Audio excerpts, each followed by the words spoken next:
Assalamualaikum warahmatullahi wabarakatuh.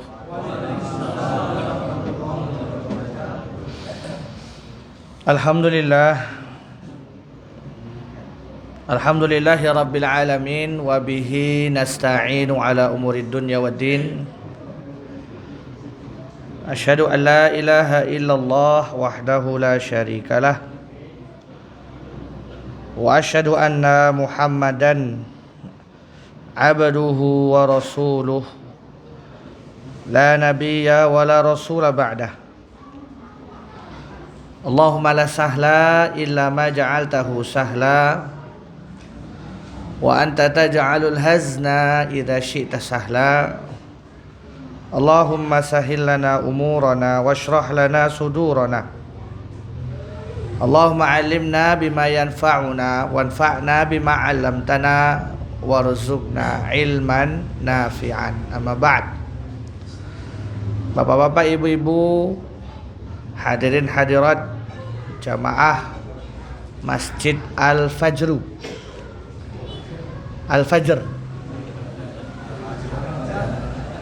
Yang semoga senantiasa selalu dilindungi oleh Allah Subhanahu wa taala. Bersyukur kepada Allah, alhamdulillah. Di malam hari ini Allah masih berikan kita nikmat yang cukup banyak. Allah masih berikan kita nikmat berupa kesehatan. Allah masih beri kita nikmat berupa sebuah kekuatan untuk bisa melaksanakan sholat maghrib secara berjamaah. Allah juga beri kita kenikmatan waktu, sehingga dengannya kita bisa menggunakan waktu tadi untuk terus berusaha dekat kepada Allah Subhanahu wa taala. Maka semua nikmat tadi Bapak sudah sepantasnya kita syukuri sebagai seorang hamba. Mari sama-sama kita ucapkan kalimat syukur. Alhamdulillahi rabbil alamin. Semoga Allah masukkan kita semua ke dalam hamba-hambanya yang bersyukur. Amin. Salawat dan salam selalu tercurahkan kepada Nabi kita Muhammad sallallahu alaihi wasallam, kepada keluarga beliau, para sahabat, para tabi'in, tabi'ut tabi'in, dan orang-orang soleh yang istiqomah di dalam menjalankan syariat yang beliau bawa hingga hari kiamat kelak. Alhamdulillah, sehat semua Pak? Alhamdulillah. Ibu sehat Bu? Masya Allah. Ini saya baru melihat ini. Alhamdulillah, Allah beri kemudahan bisa diperluas masjid kita ini, insyaallah. Ya, bagi ibu-ibu, bapak-bapak yang punya rezeki, monggo Pak Bu. Ini kesempatan terbaik untuk infak. Kesempatan terbaik untuk melakukan amal soleh. Apa itu? Dengan merenovasi, membangun rumah Allah Subhanahu wa taala. Ini pahalanya insyaallah pahala jariyah. Selama masjid ini digunakan untuk sholat, untuk belajar, untuk ngaji, maka selama itu pula pahala terus mengalir untuk kita. Ini kesempatan yang luar biasa hadirin. Monggo kita bantu bersama, kita ulurkan tangan kita untuk bisa sama-sama memuliakan rumah Allah dan membuatnya lebih nyaman, lebih enak, sehingga orang yang beribadah di sini pun akan turut merasakan kenyamanan yang kita rasa bersama. Masya Allah, ini semoga Allah mudahkan dan lancarkan pembangunan masjid kita. Amin ya Rabbal. Alhamdulillah, pertemuan sebelumnya kita sudah bahas surah Al-Ikhlas. Intisari daripada surah Al-Ikhlas ialah bagaimana kita bisa menerapkan tauhid, cakupan keimanan kepada Allah Subhanahu wa taala. La ilaha illallah itu bisa kita amalkan, bisa kita terapkan. Bagaimana caranya? Satu, dengan diilmui dulu Pak Bu. Kata-kata tiada Tuhan yang berhak disembah kecuali Allah, itu kita nggak akan bisa merealisasikan dalam kehidupan kalau tidak kita ilmu. Makanya penting belajar. Fa'lam annahu la ilaha illallah, kata Allah. Ilmuilah bahwasanya tidak ada ilah yang berhak disembah kecuali Allah. Begitu juga cakupan yang kedua, setelah kita faham ilmunya, bagaimana kita bisa menggunakan sifat-sifat Allah tersebut Ya, kita juga mampu mengesahkan Allah dalam segala hal. Jadi qul huwallahu ahad di sini bukan sekedar dalam ibadah, Pak Bu. Pengesaan Allah, menjadikan Allah satu-satunya ilah yang disembah itu bukan hanya dalam lingkup ibadah saja ternyata, tetapi juga masuk dalam lingkup muamalah. Bagaimana sikap kita terhadap obat-obatan? Nah, ini pun penting, Bu. Kita faham Allah punya sifat ketuhanan yang namanya Asy-Syafi, Sang Maha Penyembuh. Kita faham bahwasannya tidak ada sakit di muka bumi ini kecuali yang menyembuhkan, yang berhak hanya Allah satu-satunya. Maka obat, dokter, apapun itu hanyalah wasilah, perantara. Untuk apa? Untuk menggapai kesembuhan Allah tadi. Disinilah kita harus mengedepankan keesaan Allah. Jangan sampai terbesit dalam hati, jangan sampai terbesit dalam pikiran, oh yang manjur obatnya. Nah, ini salah, Bapak. Kita mengatakan la ilaha illallah, tidak ada ilah yang berhak disembah kecuali Allah, tapi kita masih meyakini bahwasannya yang menyembuhkan obat, dokter. Nah, ini keliru. Yang betul apa? Obat, dokter itu wasi, yang menyembuhkan cuman Allah semata, tidak ada yang lain. Nah, ini cakupan keimanan dalam hal obat-obatan. Jadi jangan sampai lagi ada kita sakit, demam, batuk, pilek, langsung beli bodrek, Panadol. Ketika ditanya, Pak, kenapa minum Panadol? Oh, aku minum Panadol, cocok sembuh. Nah, jangan sampai kita mengatakan Panadol itu bisa menyembuhkan penyakit. Tapi apa? Dengan izin Allah. Nah, Pak, Bu, jadi tambahkan biiznillah. Nah, jadi jangan sampai kita punya keyakinan, oh obat ini menyembuhkan. Tidak, yang menyembuhkan Allah. Obat tadi hanya perantara. Itu keimanan. Ya, keesaan Allah dituntut sampai hal seperti itu, Bu, Pak. Maka kita seorang beriman harus yakin bahwasannya tidak ada yang menyembuhkan kecuali Allah. Jangan sampai terbesit, oh dokter itu pinter dia, oh dokter itu ahli dia, aku berobat sama dia sembuh. Jadi jangan sampai, Bu, Pak. Nanti kita menuhankan dokter, keliru. Yang betul bagaimana? Atas izin Allah, saya berobat sama dokter itu alhamdulillah cocok sembuh. Harus ada kalimat biiznillah. Inilah maknanya iman tadi. Jadi qul huwallahu ahad itu cakupannya selain dia dalam hal ibadah juga dalam hal muamalah sehari-hari. Kita percaya Allah itu Ar-Razzaq, sang pemberi rezeki, maka kita harus yakin betul satu-satunya yang mampu menurunkan rezeki hanya Allah. Bukan Bapak Fulan, bukan dagangan ini, bukan waktu ini, atau bukan Nyai Roro Kidul dan lain sebagainya. Enggak. Yang mampu mendatangkan rezeki cuma Allah. Maka daripada itu kita tidak usah ngoyo, Pak Bu, dari pagi sampai tengah malam jualan. Habis waktu nyari dunia, lupa untuk ibadah. Padahal rezeki ya segitu-segitu saja, karena Allah yang berikan. Maka kalau kita sudah seperti ini, kita akan aman. Oh, ketika kita di pasar azan berkumandang Allahu Akbar, Allahu Akbar, kita mudah ninggalin jualan kita. Toh rezeki Allah yang kasih. Makanya disunahkan, Bu, Pak, masuk masjid baca doa Allahumma ftahli abwaba. Begitu juga keluar dari masjid doa Allahumma inni as'aluka min. Itu yang mendatangkan keberkahan rezeki, bukan kita pintar jualan, enggak. Jadi sesungguhnya, Bu, Pak, yang membuka pintu rezeki Allah itu adalah dengan doa masuk dan keluar masjid kita tadi. Sehingga apa? Sholat 5 waktu tentu yang paling utama daripada berdagang. Itu kalau orang yang tahu bahwasannya qul huwallahu ahad itu bukan hanya sebatas ibadah, tapi juga hal-hal yang berkaitan muamalah. Jadi cakupan Allah Maha Esa itu luas, hadirin. Bukan hanya sholat saja kita menuntut Allah satu-satunya, tidak ternyata. Tapi dalam hal muamalah sehari-hari juga kita harus memposisikan Allah sebagaimana semestinya. Memposisikan Allah sebagaimana nama-nama dan sifat-sifatnya yang 99 itu, Pak Bu, yang kita sudah hafal dalam Al-Quran. Nah, ini kita harus fahami bersama. Itu kemarin pembahasan kita tentang cakupan la ilaha illallah. Jadi selain diilmui, la ilaha illallah juga harus diterapkan dalam muamalah. Esakan Allah dalam setiap hal, bukan hanya ibadah saja, tapi juga dalam hal kesembuhan. Kita harus mengesahkan Allah dalam hal rezeki, dalam hal jodoh. Kita harus yakin Allah lah yang memberi jodoh. Ya, dalam hal apapun itu. Ya, ini kita harus yakin bahwasanya qul huwallahu ahad. Makanya ayat kedua Allah singgung Allahus somad. Allah itu punya sifat yang paling mulia, salah satunya apa? As-somad. Apa itu as-somad? Allah itu suka betul kepada hamba yang menggantungkan semua urusan hanya kepada Allah. Itu as-somad. Jadi kalau kita pengen dipuji sama Allah, pengen menjadi as-somadiyah. As-somadiyah bukan pecinta Ustadz Abdul Somad, bukan. As-somadiyah di sini apa? Orang yang mendapatkan gelar dari Allah Subhanahu wa taala yang betul-betul dia itu menggantungkan semua urusannya hanya pada Allah.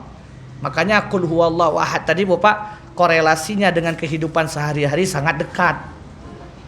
Makanya Allah sebut satu saja contoh daripada sifatnya yang harus kita esakan. Satu saja daripada sifat Allah yang harus kita jadikan satu-satunya, tak boleh ada yang lain. Apa? As-somad. Tempat bergantung. Ini contoh dari Allah, bahwasanya Allah itu adalah ahad dalam segala hal, esa dalam segala hal, termasuk dalam ketergantungan kita pada sesuatu. Ya, ketika kita punya utang Pak, ngeluhnya bukan sama manusia, tapi mintanya sama Allah. Itu namanya as-somad. Ketika kita punya masalah di dunia, maka kita gantungkan kepada Allah, bukan manusia. Jangan kebalik Pak. Ya, manusia yang kita harapkan lupa terhadap Allah. Ya. Kalau kita meraih ridho manusia, tidak akan sampai Pak. Ridho manusia tidak akan pernah kita gapai. Ya. Kenapa demikian? Karena manusia itu banyak mintanya, banyak maunya. Tapi ridho Allah itulah yang harus kita jadikan tujuan. Maka jadikanlah ridho Allah itu satu-satunya tujuan. Ya, jangan sampai kita menggapai ridho manusia yang tak akan pernah kita gapai. Nah, inilah pentingnya Bapak belajar yang namanya akidah tadi. Itu salah satu as-somad. Nah, kita sudah selesai pembahasannya. Maka malam hari ini kita coba bahas surat yang lain daripada surat-surat pendek di dalam Al-Quran. Ya, kita bahas surah yang tadi imam baca. Bapak kita imam tadi membaca rakaat kedua. Surah apa tadi Pak Bu rakaat kedua? Hah? Apa? Surah apa Pak? Al-Ma'un. Nah, kita akan berusaha coba gali pelajaran hikmah.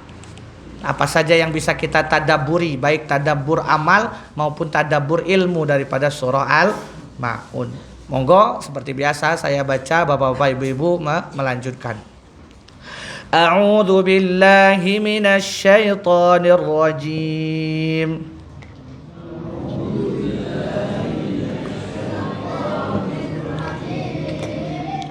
Bismillahirrahmanirrahim.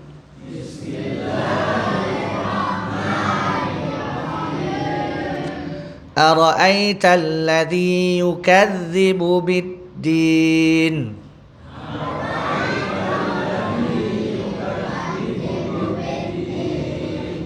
فذلك الذي يدع اليتيم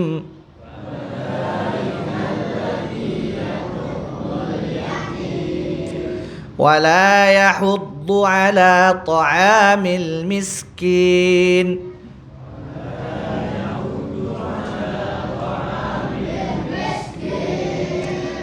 فويل للمصلين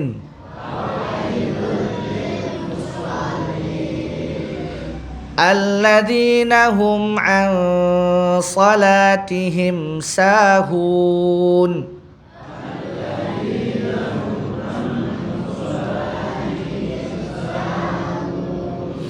الذين هم يراءون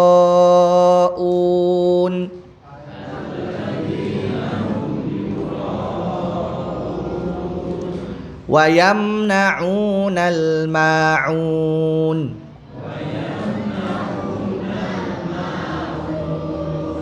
Sadaqallahul. Allahumma arhamna bil Qur'an. Surah Al-Ma'un. Belum pernah Pak ya saya bahas di sini? Belum. Al-Kautsar kemarin baru 3 surat kita bahas di sini. Al-Kautsar, terus Idza Jaa Nasrullah, An-Nasr. Yang ketiga Qul Huwallahu. Sekarang surah keempat, surah Al-Ma'un.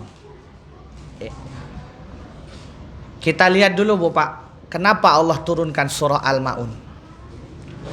Allah Subhanahu wa taala menurunkan surah Al-Ma'un yang artinya adalah barang-barang berharga. Jadi Al-Ma'un itu maknanya beda Bu Pak ya. Ada yang berpendapat Al-Ma'un itu zakat. Ada yang berpendapat Al-Ma'un itu barang-barang berharga. Panci, centong, apa nih Pak? Motor, mobil, barang-barang berharga, handphone, jam, dan lain-lain. Nah, ada juga yang berpendapat Al-Ma'un di sini adalah taat, ketaatan. Terlepas daripada perbedaan makna daripada Al-Ma'un, ya, Al-Imam Ibnu Katsir di dalam kitab beliau Tafsir Qur'anul Azim menyebutkan bahwasannya ya, yang paling dekat maknanya adalah sebagaimana yang dikatakan oleh sahabat Ali bin Abi Thalib radhiyallahu anhu, yaitu apa? Barang-barang berharga. Dulu kata sahabat Ali bin Abi Thalib, ya, kami ketika hijrah di Madinah ke Madinah itu tidak punya apa-apa. Para muhajirin meninggalkan semua harta benda mereka di Mekah, ya, pergi hanya berpakaian aja yang ada pada tubuh mereka, tidak sempat bawa harta benda. Sehingga di di Madinah itu mereka sangat kekurangan bahan-bahan seperti alat-alat untuk memasak dan lain-lain. Maka sahabat sering meminta pinjam kepada orang-orang Ansor. Pinjam wajan, pinjam kapak buat motong kayu, pinjam ya kompor untuk masak dan lain sebagainya. Ya, makanya Bu Pak, ini surah Al-Ma'un ini ya itu bercerita tentang itu salah satunya. Karena surah Al-Ma'un ini hadirin yang dimuliakan oleh Allah, ayat 1 2 3 itu turunnya di Mekah. 4 5 6 turunnya di Madinah. Makanya berbeda. Ya, ada pendapat yang kedua, kenapa Allah turunkan surah ini? Karena disebabkan kisah Abu Sufyan, Abu Jahal dan Abu Lahab. Mereka ini ya orang-orang kaya di Mekah. Ini kisah yang kedua, asbabun nuzul yang kedua. Kenapa? Ini ayat 1 2 3 turunnya karena ini. Sedangkan yang Ali bin Abi Thalib katakan tadi, Al-Ma'un tadi itu turunnya di Madinah, ayat terakhirnya. Nah, kalau 1 2 3 kenapa Allah turunkan ayat surah Al-Ma'un ayat 1 2 3? Kata Imam Ibnu Katsir adalah sebagaimana diriwayatkan dulu Abu Sufyan, Abu Jahal, Abu Lahab dan abu-abu yang lain gitu ya. Abu Janda, oh enggak ada Abu Janda zaman dulu. Abu Janda sekarang aja ada Abu Janda. Dulu enggak ada Abu Janda. Nanti ada Abu Duda. Orang-orang kaya zaman dulu itu suka pamer harta untuk menunjukkan eksistensi mereka, biar orang-orang di sekitar memuji mereka. Oh, wong sugih, wong kaya. Mereka punya kebiasaan Bapak sering nyembelih unta. Ya, seminggu sekali atau 2 minggu sekali atau sebulan sekali minimal mereka sembelih unta. Ya, unta niku kayak sapi, banyak jenisnya. Nih sapi ada sapi Jawa, sapi Madura, sapi apa namanya Pak? Sapi metal, sapi limosin yang gede. Dan lain-lain. Unta pun sama, banyak jenisnya. Ada unta biasa, ada unta merah yang paling mahal. Bapak-bapak ada yang baru pulang haji nih Pak? Ada yang baru pulang haji nggak Pak? Sama-sama kita doa mudah-mudahan Allah sempatkan kita haji ke Baitullah. Amin ya rabbal. Jamaah haji coba tanya piro harga unta di sana. Mahal Bu Pak ya, harga unta di sana mahal. Ya, kalau unta merah itu unta yang memang punuknya itu 2 dan memang sangat berisi, dagingnya banyak. Rasulullah melamar Ibunda Khadijah dengan unta merah ini maharnya. Mahal Pak Bu. Ya, bisa sampai 1 eman harganya. Mahal. Lah orang-orang Abu Lahab, Abu Sufyan, orang-orang kaya ini mereka sering nyembelih unta di depan Ka'bah. Untuk apa? Pamer. Aku orang kaya ini loh, aku orang sugih bisa makan unta enak tiap hari. Sehingga orang-orang fakir miskin yang datang untuk minta dagingnya, anak yatim untuk minta dagingnya itu dimarahi sama mereka semua. Sana, pergi sana. Nggak mau dikasih jatahnya fakir miskin dan anak ya yatim. Makanya Allah turunkan tadi surah Al-Maun ini. Jadi ada dua versi asbabun nuzulnya. Yang pertama karena kelakuan si abu-abu ini. Ya, yang kedua ketika di Mekah, yaitu ketika para sahabat memang membutuhkan barang-barang berharga. Jamaah ini dimuliakan oleh Allah, ayo kita sama-sama belajar. Ya, apa hikmah, pelajaran, tujuan ya Allah menurunkan surah Al-Maun ini. Allah Subhanahu wa taala berfirman dalam satu ayat pertama. Ara'aital ladzi yukadzibu biddin, kata Allah. Muhammad, tahukah kamu siapa orang yang mendustai agamanya? Di sini Bu Pak, khitabnya Rasulullah. Orang yang Allah ajak dialog itu, orang yang Allah ajak bicara siapa? Rasul. Namun bukan hanya sebatas itu. Kata para ulama, ini surat, ini ayat itu juga berlaku untuk orang-orang setelah Rasulullah. Berarti siapa? Umatnya Rasul. Jadi surat ini Bu Pak bukan hanya berlaku untuk Rasulullah, tapi juga untuk kita umatnya Nabi Muhammad sallallahu alaihi wasallam. Allah sedang dialog nih sama kita umatnya Nabi. Apa kata Allah? Ara'aital ladzi yukadzibu biddin. Di situ Bu Pak, Allah sebutkan sebuah lakop. Lakop itu bahasa Indonesianya gelar, julukan. Kenapa Allah berbicara menggunakan julukan? Karena ini kebiasaan orang Arab Pak Bu. Orang Arab itu punya kebiasaan memberi gelar kepada seseorang karena hobi mereka atau karena kebiasaan mereka. Sehingga apa? Nama bagi orang Arab tidak terlalu penting, tapi kalau gelar itu nomor satu. Rasulullah siapa gelarnya Bu Pak? Al-Amin. Kenapa disebut Al-Amin? Karena Rasulullah tidak pernah bohong. Rasulullah amanah. Maka disebutlah gelar Al-A. Begitu juga Abu Bakar As-Siddiq punya gelar As-Siddiq. Artinya apa? Orang yang beriman kepada Rasulullah. Ketika semua orang Mekah menertawai Rasulullah, ngapusi Muhammad, berkhayal, masa iso satu hari perjalanan Mekah Baitul Maqdis Al-Aqsa ditempuh dalam jarak 1 malam. Padahal jauh. Nggak ada yang percaya. Tapi Abu Bakar As-Siddiq, kalau yang berkata Muhammad, aku nomor 1 yang paling percaya. Maka dapatlah gelar As-Siddiq. Umar bin Khattab punya gelar Al-Faruq, yang membedakan antara yang hak dan yang batil. Kenapa demikian? Umar ini Pak Bu tidak bisa melihat maksiat. Kalau kita baca sejarah Umar bin Khattab, kalau Umar melihat kemaksiatan di depan mukanya, di depan matanya, mesti dia langsung ngeluarin pedang pengen bunuh orang melakukan maksiat tadi. Kenapa? Saking nggak sukanya melihat kejelekan. Suatu hari Bapak, Arab Badui datang kepada Nabi Muhammad SAW. Arab Badui itu wong deso lah. Nah kalau kita wong-wong, mana wong deso di sini Pak Bu? Orang Gunung Kidul lah. Ya, orang Gunung Kidul lah. Pelosok deso. Ya, orang-orang pedalaman datang kepada Nabi. Yang namanya orang pedalaman yang tidak tahu unggah-ungguh, tidak tahu sopan santun. Datang kepada Rasulullah dengan enaknya, pipis di Masjid Nabawi. Para sahabat lagi ngaji, Rasulullah lagi ngaji, dia enaknya buka celana langsung cur pipis itu. Umar marah Pak Bu, langsung Umar berdiri cabut pedang. Rasulullah izinkan aku bunuh dia. Wah, itu Umar tuh. Jadi Umar itu kalau melihat kejahatan langsung izin Rasulullah, boleh nggak tak bunuh? Nah itu Umar. Karena nggak bisa melihat yang namanya makanya dapat gelar Al-Faruq, yang membedakan antara yang hak dan yang batil. Ya, begitu juga abu-abu yang lain ini. Abu Jahal, Abu Lahab itu kan semuanya panggilan gelar Bu Pak. Abu Lahab, kenapa disebut Abu Lahab?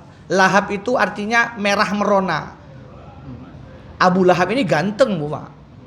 Orang paling putih, orang paling ganteng di Mekah. Sehingga pipinya ini kemerah-merahan saking putihnya. Makanya dijuluki Abu Lahab. Aslinya namanya bukan Abu Lahab, Abdul Uzza, maaf. Namanya itu adalah Abdul Uzza. Uzza itu berhala mereka. Makanya di Al-Quran Allah nggak mau sebut Abdul Uzza. Kenapa? Itu sesembahannya orang Quraisy. Allah sebut dengan gelarnya Abu Lahab. Tapi gelar di dalam Al-Quran gelar yang jelek. Abu Lahab itu maksudnya apa? Lahab di sini neraka. Kalau di dunia arti Abu Lahab itu orang yang punya wajah yang sangat tampan putih. Allah demikian juga Bapak. Dalam surah Al-Maun ayat 1 ini berbicara dengan bangsa Arab dengan bahasa mereka. Kenapa orang Arab mudah memberi gelar? Biar enak diingat. Dan itu sampai sekarang Bapak masih ada. Saya punya teman di Pasar Kliwon. Cek-cek semua tuh Pak ya. Wong cek-cek semua tuh, Semanggi, Pasar Kliwon kan cek-cek tuh banyak. Saya punya teman namanya Abdullah. Saya tidak usah sebut marganya, Abdullah namanya. Jadi pas saya baru-baru ke Solo, nyari ada nggak namanya Abdullah tuh rumahnya di mana? Nggak ada yang tahu. Ditanya, saya bolak-balik nanya ujung gang ke ujung gang, nggak ada yang tahu siapa Abdullah. Abdullah mana? Nggak ada Abdullah sini, banyak Abdullah sini. Nama Abdullah nggak cuma satu katanya, banyak. Terus saya telepon lah, bro, aku tak keliling-keliling nggak ketemu rumahmu. Oh jangan pakai namaku. Terus pakai apa? Pakai sering panggilanku. Jadi si Abdullah ini Pak Bu, teman saya ini dari kecil suka burung. Dia melihara burung emprit, burung merpati, kabeh burung dipelihara sama dia. Sehingga adalah gelar untuk dia. Siapa? Dul burung. Kata dia, nek kamu ke Semanggi jangan nanya Abdullah. Banyak nama Abdullah, tapi tanya Dul burung mana rumahnya. Barulah saya tanya, Pak, mana rumah Dul burung? Oh, Dul burung itu loh rumahnya. Jadi dikasih gelar. Oh jelek sebenarnya gelarnya Dul burung. Biar mudah diingat. Ya, saya sampai sekarang masih ingat tuh cerita itu, Dul burung. Jadi ada kebiasaan itu dijadikan gelar sama mereka. Biar apa? Mudah ya Abdullah akeh di Semanggi sana Pak. Abdullah siapa? Abdullah Baraja ada. Abdullah ini ada banyak. Ya Abdullah siapa? Dul burung. Oh baru tahu. Oh tuh Dul burung. Suka melihara burung dari kecil. Jadi sehingga orang-orang tetangga kabeh itu wes ngerti. Berarti dia suka melihara burung. Nah, biar mudah diingat. Makanya Allah sedang berkomunikasi dengan Rasulullah menyebut gelar. Apa gelarnya? Kadzibun biddin, pendusta agama.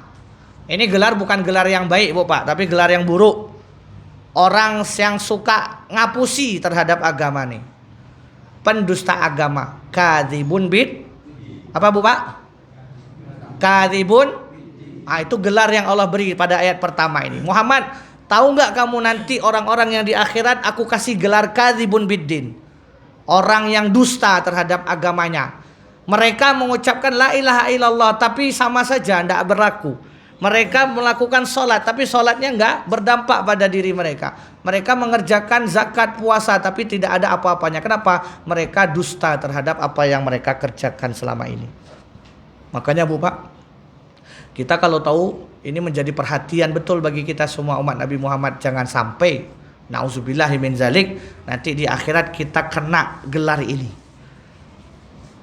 Ketika Allah panggil kita di akhirat, nauzubillah ya Allah, kita berlindung semua dari itu. Ya, fulan kadzibun biddin kata Allah. Oh, malu betul Pak. Di hadapan semua manusia dipanggil gelar yang buruk. Kita berdoa sama Allah dapat gelar yang baik. Apa gelar yang baik itu? Illiyin. Apa Pak Bu? Illiyin. Ya, dalam Al-Qur'an disebut sama Allah. Illiyun. Nah, itu hendaknya kita berdoa dapat gelar ini. Siapa mereka? Penghuni surga.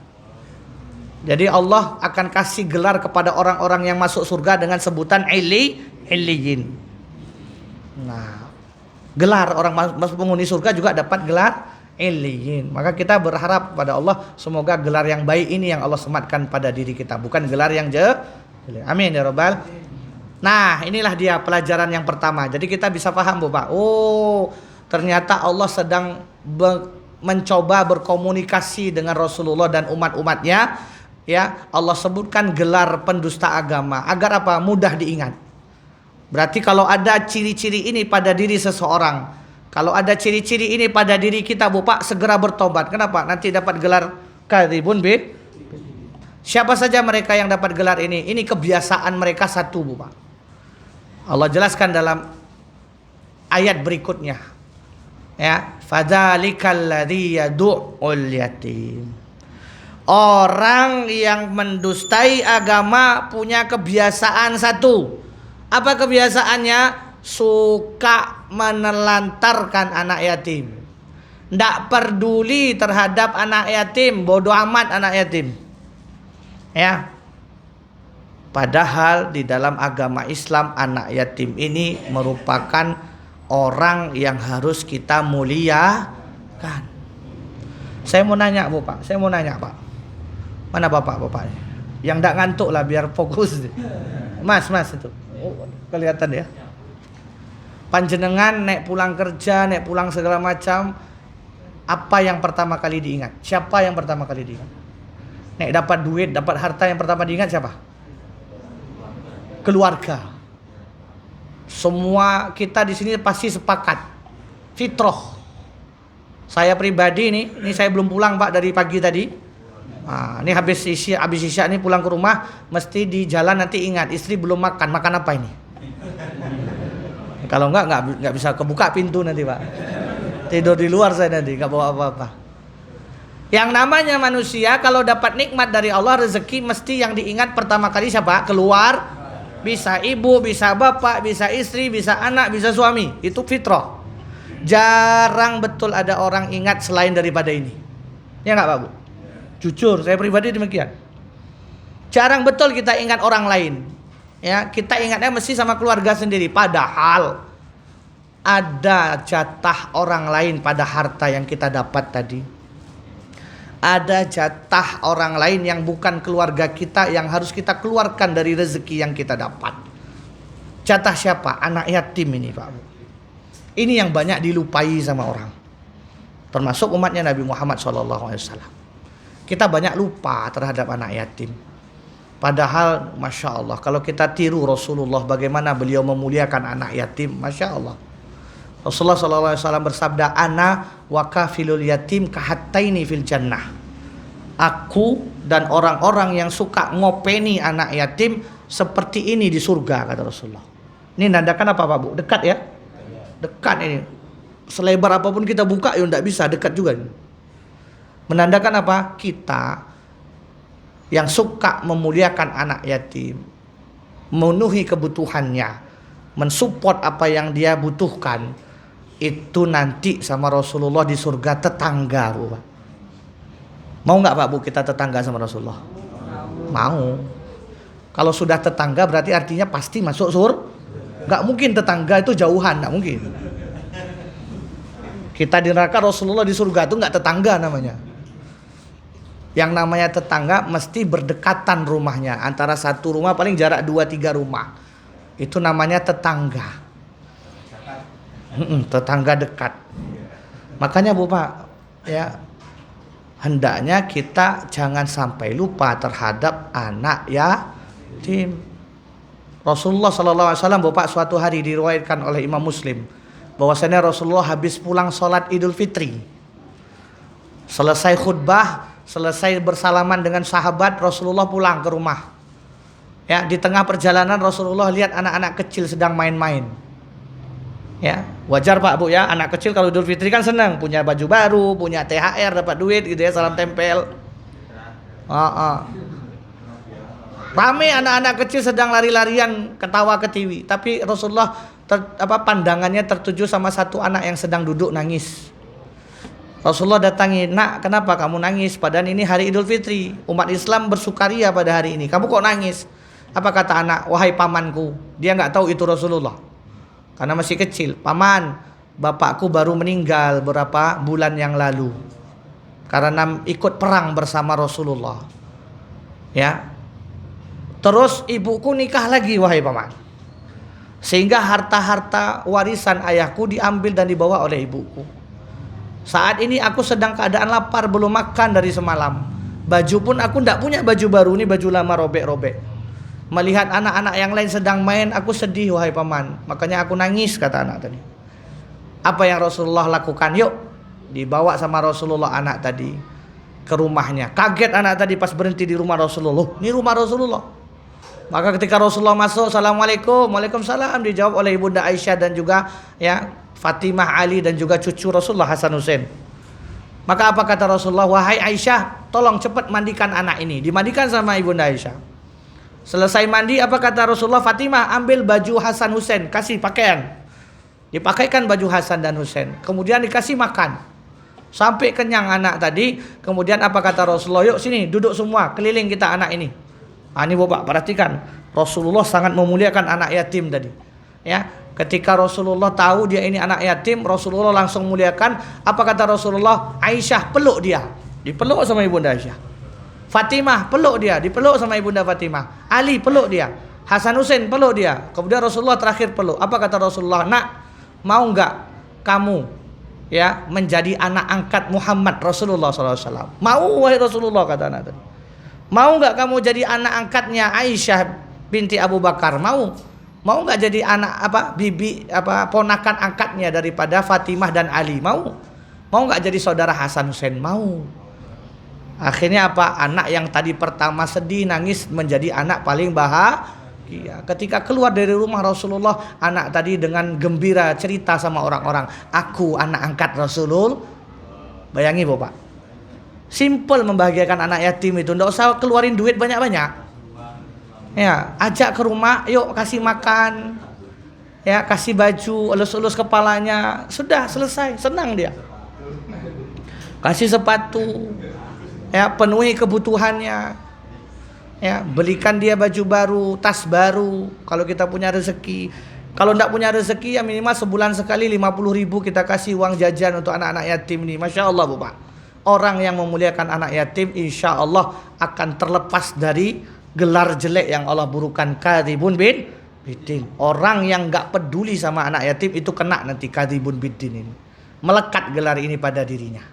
Maka jamaah dimuliakan oleh Allah, pelajaran pertama hendaknya kita peduli terhadap anak yatim. Ya, kata Rasulullah SAW, barang siapa yang mengangkat satu anak yatim di rumahnya. Ini Bapak, hadis sahih. Ya, dia angkat satu anak yatim di rumahnya. Dia kasih makan, dia kasih pakaian, dia didik, dia bina, dia penuhi semua kebutuhannya sampai dia dewasa. Apa kata Rasulullah? Allah akan hapuskan semua dosa-dosanya. Dalam hadis yang lain, Allah akan catat pahala baginya, salat qiyamul lail tidak pernah putus dan sedekah tidak pernah putus. Masya Allah, Bapak. Kita tidak pernah nih qiyamul lail, boro-boro qiyamul lail, bangun setiap hari aja komat gitu ya. Iya, karena capek kerja ya, bangun subuh tuh mesti komat. Akhirnya ke masjid ya kesusu masbu kan. Kita yang seperti itu hari-hari Bapak, tapi Allah catat, Allah kasih pahala qiyamul lail walaupun kita tidak pernah qiyamul lail. Bayangin itu luar biasanya orang yang memuliakan anak yatim. Makanya Pak, Pak, nek mau nikah, nikahi janda. Jangan perawan tok yang dicari ya. Janda yang ditinggal mati suami itu nikahi Pak Bu. Yang punya anak apalagi. Wah. Tapi izin ibu dulu. Nek ibu nggak boleh, jangan macam-macam Pak, nggak boleh. Tapi nek ibu boleh, wah pahalanya besar Bu. Ayo kita muliakan anak yatim. Nikahi istrinya. Nikahi ibunya sehingga apa, kita ngopeni anak yatim tadi sampai dewasa, sampai jadi orang soleh. Pahalanya turun temurun untuk ibu bapak semua. Tapi syaratnya kalau boleh ibu Pak. Nek tidak boleh jo aneh-aneh. Saya bela ibu-ibu Bu, tenang Bu, saya bela ibu. Bapak-bapak ini pengen enaknya tok. Mau poligami itu Pak mesti sugih sih. Kalau mau poligami itu penghasilan di atas 50 juta. Kenapa? Iyalah, istri muda dikasih mobil, istri lama minta mobil. Harus adil. Ini gaji UMR meh poligami. Jangan mimpi. Nah, yang muda-muda nih, yang semangat-semangat poligami, nek belum punya penghasilan 50 juta sebulan, jangan mimpi poligami. Wes, syukuri yang ada di rumah itu. Siji wae. Tapi kalau suge, kaya, wah masya Allah. Apalagi istrinya mengizinkan, masya Allah. Pahala itu luar biasa. Ya intinya tetap izin yang pertama dulu. Jangan nikah diam-diam. Ini banyak orang menyalahkan poligami sehingga poligami itu jelek kesannya. Kenapa? Ya salah caranya. Nikah diam-diam, yuk marah yang nomor satu. Kalau mau nikah itu izin dulu nomor satu. Kalau nggak diizini ya wes satu aja. Pemenang nggak ada duit sosokan. Oh jangan. Ya. Gaya tok poligami nanti kasihan Pak Bu yang nomor satu nanti jadi korban. Kita yang nomor satu itu sudah menemani kita dari susah, dari mesti kiri, mesti kurus segini ya ditemani. Sampai kita sekarang alhamdulillah punya anak, semua kebaikan istri itu luar biasa.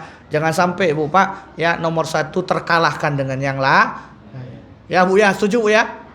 Saya bela ibu-ibu.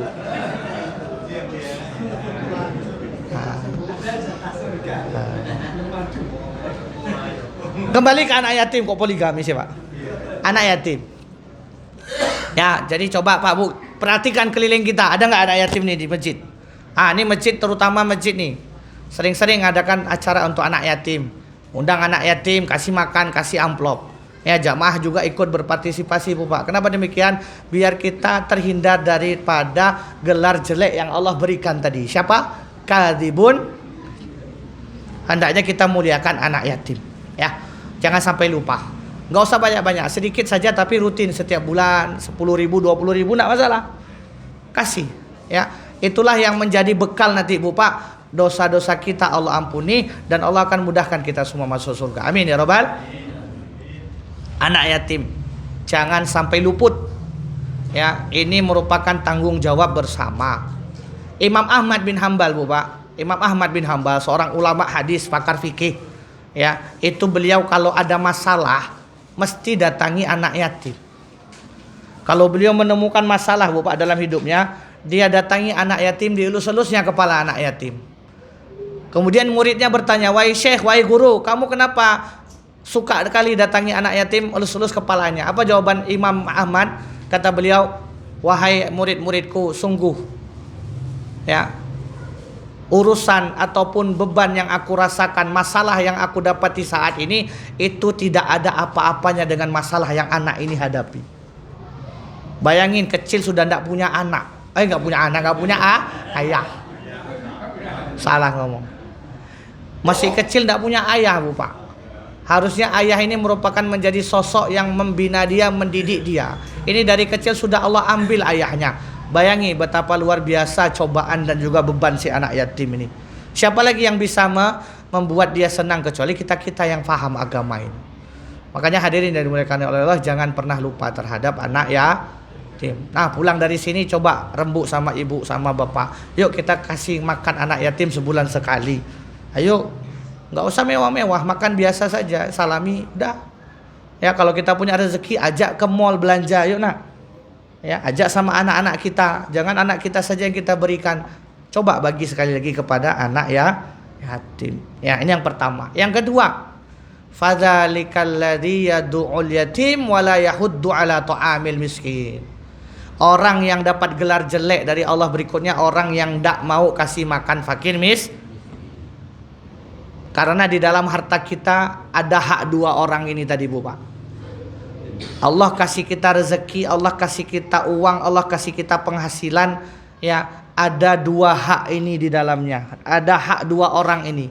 Satu anak yatim, yang kedua fakir Anak yatim tadi usia 0 sampai 13 tahun. Nek Ridwan bukan yatim lagi, udah gede. Udah 30 tahun ini enggak yatim lagi, udah besar. Ya, usia 0 sampai 13 tahun itu kata Imam Nawawi. Ya, kenapa usia 0 sampai 13 ini masih butuh bantuan kita. Dia belum bisa nyari nafkah, belum bisa kerja, masih kecil. Tapi nek sudah tamat SMP, SMA itu biasanya sudah mandiri. Sudah bisa nyari nafkah untuk tulang punggung keluarga, untuk membiayai ibunya, untuk membiayai adik-adiknya kalau ada. Ya, sehingga apa? Usia 13 tahun ke atas itu udah bukan yatim lagi statusnya Bu Pak. Ya, tapi yang anak yatim adalah 0 tadi sampai 13 Oh, 8 tahun, 7 tahun itu masih yatim. Cari yang usia-usia seperti ini. Yang kedua, fakir miskin. Ya, fakir miskin ini juga harus kita peduli terhadap mereka. Kita openi, kita kasih makan. Kalau kita masak di rumah enak, tetangga kita kecium bau masakan kita, sedangkan dia nggak mampu untuk beli masakan tadi, kasih Bu Pak. Jangan pelit, ya. Kita masak cuma dikasih mambunya tok. Ini tidak boleh. Tetangga kita kelaparan belum makan dari pagi, kita masak enak, masak rendang misalnya, masak tongseng misalnya, masak sate misalnya, masak soto. Ya, mbok dikei tetangga sebelah yang kurang mampu. Kenapa? Itulah bentuk syukur kita terhadap makanan yang Allah berikan kepada kita. Dan semoga kita terhindar daripada gelar buruk tadi. Siapa Bu Pak? Kadibun bidin, pendusta agama. Orang yang dusta terhadap agamanya, kata Allah, orang yang gak peduli terhadap fakir miskin. Biarinlah mereka lapar, yang penting aku kenyang dan keluargaku. Makanya ada ungkapan Bu Pak, ya, musik yang paling tercela. Musik yang paling tercela itu adalah apa? Suara dentingan garpu dan sendok, sedangkan saudara atau tetangganya kelaparan. Musik yang paling jelek adalah bunyi beradunya sendok dan garpu, sedangkan tetangganya kelaparan. Itu zolim betul, dosa. Tetangganya kelaparan, dia makan enak di rumah, tidak pernah mau berbagi. Kalau ada orang pelit seperti ini Bu Pak, lempari rumahnya. Jangan. Ingati, tidak boleh keras-keras itu. Diingati. Takut Bapak nih kena lempar rumahnya nanti. Diingati, Pak, yuk kita berbagi, ya. Ingati, nasihati dengan baik. Kenapa? Orang miskin itu di sebelah kita masih banyak, ya. Tetangga-tetangga kita masih butuh bantuan, ya. Muslim-muslim di Palestina itu masih butuh bantuan kita. Yuk, selama saat ini masih bisa kita beri yang terbaik untuk mereka, ya. Kasih makan fakir miskin, ya. Ini yang harus kita kerjakan. Udah azan Pak ya, Masya Allah. Ya, 2 ini dulu Bu Pak yang kita bahas, insya Allah akan kita sambung di pertemuan berikutnya. Jadi apa tadi Bu Pak? Orang yang dapat gelar buruk. Siapa gelar buruknya tadi? Kadzibun biddin, pendusta agama. Orang yang punya kebiasaan satu, senang sekali atau melihat anak yatim terlantar, ya, tidak mau peduli terhadap anak yatim. Ini masuk kategori ini. Yang kedua, orang yang tidak peduli fakir miskin, tidak mau kasih makan fakir miskin, ini juga masuk dalam kategori ini. Maka berlindung kita kepada Allah. Ya Allah, janganlah kita punya kebiasaan seperti ini. Ya Allah, jauhilah kami semua yang ada di masjid ini, ya Allah, dari kebiasaan seperti ini. Ya Allah, jauhkanlah kami semua dari gelar buruk seperti kadzibun bidin tadi. Ya Allah, sehingga kami semua bisa layak nanti bertemu dengan Nabi-Mu di akhirat, bisa layak masuk ke surga-Mu ya Allah, dan mendapatkan gelar terbaik yaitu Illiyun. Amin ya rabbal alamin. Kita tutup dengan doa kafaratul majlis. Subhanakallahumma wa bihamdika asyhadu an la ilaha illa anta astaghfiruka wa atubu ilaik. Wabillahi taufiq wal hidayah. Al haqqu min rabbika fala takunanna minal mumtarin. Assalamualaikum warahmatullahi wabarakatuh.